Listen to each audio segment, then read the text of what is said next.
Malkajgiri యాప్రాల్లో Hydraa commissioner ఏవీ రంగనాథ్ సుడిగాలి పర్యటన చేశారు.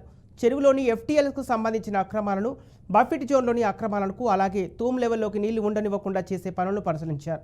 సుమారు 2 గంటలపైనే చెరువు చుట్టుపక్కల పరిసరాలని కాలినడకన తిరుగుతూ చెరువులో జరిగే అక్రమ కట్టడాలను సందర్శించారు. చెరువులోని ఎఫ్టీఎల్, బఫర్ జోన్ అక్రమ కట్టడాలను తొలగించి పరిసరాలను తప్పకుండా కాపాడడానికి ప్రయత్నం చేస్తామని ఏవీ రంగనాథ్ స్పష్టం చేశారు. డెఫినెట్గా ఏంటంటే దిల్ be problem for all of you. So ఎందుకంటే ఇది రేపు ఎఫ్టీఎల్లో వస్తే కనుక డిమాలిషన్ చేయాల్సిన పరిస్థితి వస్తుంది అనమాట. ఓకే, అంటే మీకు ముందుగానే I'm just four warning irrigation వాళ్ళని అడగాలి. అవును అవును, ఎన్ఓసి తీసుకోవాలి. మరి I don't know whether they have taken NOC. ఎప్పుడైనా కానీ పాతలు ఏమిటంటే ఎప్పుడైతే 2004 అనుకుంటున్నాను. మీరు అన్నారు కరెక్టే. ఫినిషింగ్ చేశారు. ఫినిషింగ్ చేసినాక ఎట్లా ఉన్నారు సార్? ఫినిషింగ్ మొత్తం ఫినిషింగ్ పాతిరు. ఇరిగేషన్ టోటల్ ఫినిషింగ్ పాతి ఇచ్చిన మాట. ఫెన్సింగ్ లేదన్నా, లేఅవుట్ ఇక్కడ వరకు లేఅవుట్ లోపల కూడా ఫినిషింగ్ చేశారు. లోపల కూడా ఫినిషింగ్ చేశారు. మొత్తం ఆల్రెడీ పేపర్ స్టేట్మెంట్ కూడా ఇచ్చారు.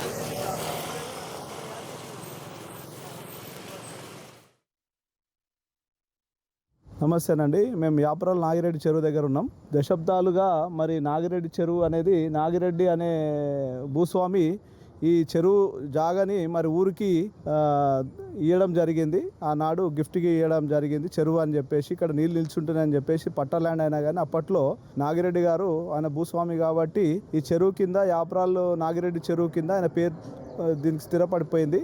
మరి ఈరోజు ఇది 19 ఎకరాలన్నర ఉండాలండి.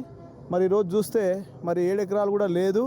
ఈరోజు చూస్తే ఇవన్నీ ఎంక్రోచ్మెంట్స్ ప్లస్ అలుగు ఉండాల్సిన అలుగుని సేవ్ చేస్తూ తూముని అలుగు చేసిన చరిత్ర మరి నాగిరెడ్డి చెరువులో చూస్తూ ఉన్నాం.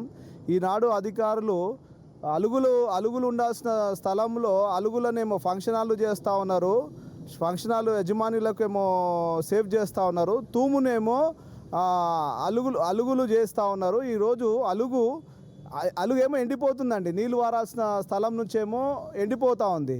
ఎక్కడైతే ఎప్పుడైతే మనము ఎండాకాలంలో రైతులు వ్యవసాయం చేసుకోవడానికి కొద్దిగా నీళ్ళు వదులుకోవడానికి పంట కోసం దాన్ని తూముని ఏర్పాటు చేసినారు ఆ రోజు. మరి ఈరోజు తూముని అలుగు చేసిన చరిత్ర మా నాగిరెడ్డి చెరువు దగ్గర చూస్తూ ఉన్నాం. మరి నాగిరెడ్డి చెరువు ఉన్నది 7 ఎకరాల చెరువు అని వాళ్ళు అంటున్నారు, కుంట అంటున్నారు కదా. మరి దానికి ఇంత పెద్ద తూము ఎందుకండి? మీరు అర్థం చేసుకోండి, 20 ఎకరాల చెరువుకి తూము ఉంటుంది కాబట్టి 20 ఎకరాల చెరువుకి ఉండాల్సిన అలుగుని అక్కడ ఫంక్షన్ హాల్ యజమానితో క్లబ్ అయిపోయి ఈరోజు తూముని అలుగు చేసిన చరిత్ర మా నాగిరెడ్డి చెరువులో చూస్తూ ఉన్నాం. మేము ఈ చెరువు కోసం ఎంతోమంది అన్ని కుల సంఘాలు ఏకమై మేము గత 10 సంవత్సరాలుగా కొట్లాడుతూ ఉన్నామండి. మా మీద అక్రమ కేసులు కూడా పెట్టినారు. ఈ అక్రమ కబ్జాదారులందరూ కూడా మా మీద అక్రమ కేసులు, అట్రాసిటీ కేసు పెట్టినారండి. ఆ సంబంధం లేని వ్యక్తులు వచ్చి మా మీద డబ్బులు తీసుకొని వాళ్ళ దగ్గర మందు దాగి వాళ్ళ దగ్గర తాగి మా మీద అక్రమ కేసులు పెట్టిన చరిత్ర మా నాగిరెడ్డి చెరువులో ఉన్నది. కాబట్టి ఇక్కడ ఉన్నటువంటి బీసీలు, ఎస్సీలు, ఎస్టీలు, ఓసీలు అందరం కలిసి ఏకమై కొట్లాడుతూ ఉన్నటువంటి చెరువు నాగిరెడ్డి చెరువు అండి. దయచేసి ఇక్కడ చూడండి, ఇది ఒక నాగిరెడ్డి చెరువు అంటారు.